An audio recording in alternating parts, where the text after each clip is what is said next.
બોટાદ પોલીસે 2 દિવસ પહેલા મહિલા પર છરી વડે હુમલો કરનાર આરોપી મહેશ વાટુકિયાની ધરપકડ કરી છે। તો પોલીસે આરોપીને ઘટના સ્થળે લાવી ઘટનાનું રિકન્સ્ટ્રક્શન કરાવ્યું અને આ દરમિયાન પોલીસે આરોપી મહેશ વાટુકિયાને જાહેરમાં ઉઠક બેઠક કરાવી વિસ્તારના લોકોની માફી મંગાવી કાયદાનું ભાન કરાવ્યું। પોલીસે આરોપીના ઘરની પણ તપાસ કરી અને અન્ય ગુનાઓની તપાસ હાથ ધરી હતી। બોટાદ ડીવાયએસપી મહર્ષિ રાવલે માહિતી આપી અને જણાવ્યું કે આરોપી મહેશ વાટુકિયા દારૂનો વેપાર કરતો હતો, વિસ્તારમાં લોકોને હેરાન કરતો।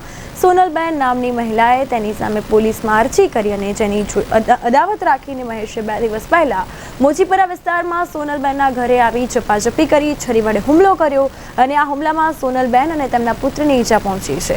તેઓને સારવાર માટે હોસ્પિટલ ખસેડાયા હતા। આ મામલે પોલીસે વધુ તપાસ હાથ ધરી છે। બોટાદ ટાઉન પોલીસ સ્ટેશન ખાતે ફરિયાદી છે સોનલબેન સાબડિયા, તેમના દ્વારા ફરિયાદ આપવામાં આવી હતી। જે ફરિયાદમાં તેમના દ્વારા એવી હકીકત આપવામાં આવી હતી કે આ જે કામનો આરોપી છે મહેશભાઈ જોરુભાઈ વાટકિયા, તે છરી લઈ અને તેમના ઘરે આવી અને તેમનો દરવાજો ખખડાવી અને તેમના ઉપર હુમલો કરેલો હતો। આથી તેમાં તેમના પરિવારને ઈજા પણ થયેલી હતી। આથી આ આરોપીને બોટાદ ટાઉન પોલીસ સ્ટેશન દ્વારા ઝડપી પાડી અને બનાવ કઈ રીતે બન્યો છે તે અંગે રિકન્સ્ટ્રક્શન કરવામાં આવ્યું હતું।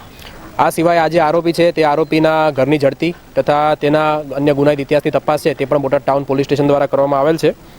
આ જે આરોપી છે તેના વિરુદ્ધમાં ભૂતકાળમાં 18 જેટલા ગુનાઓ દાખલ થયેલા છે તેવું પણ અમારા ધ્યાને આવેલું હતું। આથી આ આરોપીના ગુનાહિત ઇતિહાસના આધારે ભૂતકાળમાં તેના વિરુદ્ધમાં હદપારી જેવા પગલાં પણ ભરવામાં આવેલા હતા અને હાલમાં જ 3 માસ માટે તે હદપાર પણ થયેલો હતો। તેમાંથી પાછો આવીને આ ગુના આચરેલા છે। આથી આ બાબતે પણ તેના વિરુદ્ધમાં કાયદેસરની કાર્યવાહી છે તે બોટાદ પોલીસ દ્વારા કરવામાં આવનાર છે।